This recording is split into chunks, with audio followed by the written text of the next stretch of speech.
Press క్లబ్లోని జాతీయ BC Dal అధ్యక్షులు కుమారస్వామి అధ్యక్షుల ఆధ్వర్యంలో బీసీల ధర్మ పోరాట రౌండ్ టేబుల్ సమావేశం. సోమాజిగూడ ప్రెస్ క్లబ్లో బీసీ జాతీయ అధ్యక్షులు కుమారస్వామి ఆధ్వర్యంలో బీసీల రౌండ్ టేబుల్ సమావేశం జరిగింది.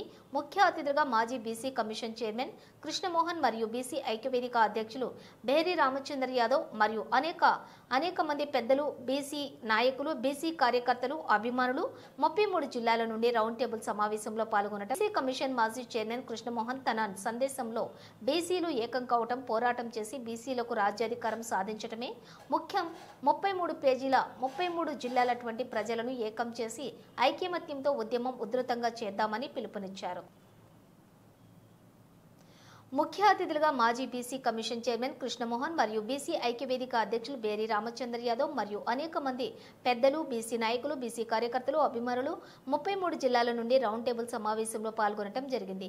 బీసీ కమిషన్ మాజీ చైర్మన్ కృష్ణమోహన్ తన సందేశంలో బీసీలు ఏకం కావటం, పోరాటం చేసి బీసీలకు రాజ్యాధికారం సాధించడమే ముఖ్యం.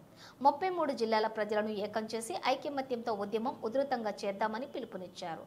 తెలంగాణ రాష్ట్ర బీసీ ఐక్యవేదిక అధ్యక్షులు బేరి రామచంద్ర యాదవ్ మాట్లాడుతూ బీసీల ఐకమత్యమే మనకు బలం, బీసీలు ఏకం కావాలి, ఐకమత్యంతో పోరాటం చేయాలని, అధికారం సాధించాలని, అడుక్కుంటే మనకు అధికారం ఎవరని, మన ఓట్లు మనం వేసుకుని అధికారం సాధిద్దాం.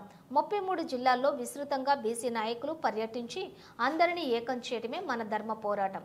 ఈ ధర్మ పోరాటంలోని అంతిమ లక్ష్యం అధికారం సాధించడమే విజయం. ముఖ్య నాయకులందరూ కూడా ప్రసంగించారు.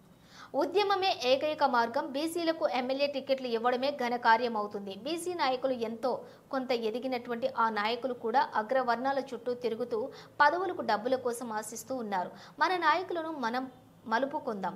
అధికారమే అంతిమ లక్ష్యమని, దానికోసం 33 జిల్లాల ప్రజలను, సంఘాలను మరియు నాయకులను ఏకం చేసి మన యొక్క అభిమానుల ద్వారా మన ఓటు మనం వేసుకుని రాజ్యాధికారం సాధిద్దాం. ఎస్సీ, ఎస్టీ, మైనారిటీలను కలుపుకొని మన బీసీ ఉద్యమం బహుజన రాజ్యం మన కొరకు అని పేదలు, నిరుపేదలకు న్యాయం జరిగే వరకు పోరాడదామని పిలుపునిచ్చారు. 75 ఏం లేదు, స్వాతంత్ర్యం తర్వాత కూడా ఎస్సీ, ఎస్టీ, బీసీ, మైనారిటీలకు న్యాయం జరగలేదు. రౌండ్ టేబుల్ సమావేశంలో రాష్ట్ర బీసీ ఫెడరేషన్ అధ్యక్షులు ఆర్కే సాయన్న ముదిరాజ్, యాదవ్ సంఘం నాయకులు Allam Venkateshwarlu Yadav, builder Ramana Yadav, CM Pipiri Mallesh Yadav, BC, SC, ST, minority సంఘాల జాతీయ అధ్యక్షులు విజయభాస్కర్, మాజీ BC commissioner chairman Krishnamohan, BC జాతీయ అధ్యక్షులు దుండ్రు కుమారస్వామి, అలాగే తెలంగాణ రాష్ట్ర బీసీ ఐక్యవేదిక అధ్యక్షులు బేరి రామచంద్ర యాదవ్, వనపర్తి జిల్లా అధ్యక్షులు మధు యాదవ్, కృష్ణగౌడ్, నాయి బ్రాహ్మణ సంఘం శివకుమార్, రజక సంఘం రాజు, విశ్వబ్రాహ్మణ సంఘం హరికృష్ణాచారి, రాకేష్ నేత, పద్మశాలి సంఘం ముఖ్య నాయకులు, కార్యకర్తలు, అభిమానులు పాల్గొని రౌండ్ టేబుల్ సమావేశం విజయవంతం చేయడం జరిగింది.